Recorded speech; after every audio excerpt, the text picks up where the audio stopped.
Hi guys, so this is the view from our place from 10th floor to 8. So mapapansin nyo yung kabila naming building, sa tawid kalsada lang.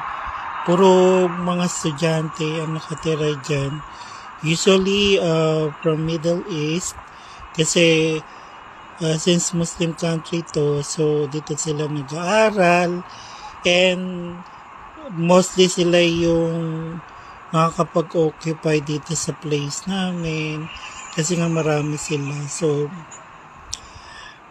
anyway, itong taon to bumabawi from pandemic kasi nung pandemic talaga medyo mahina din ang business ng rental, gawa nga ng mga estudyante hindi makapag trip or flight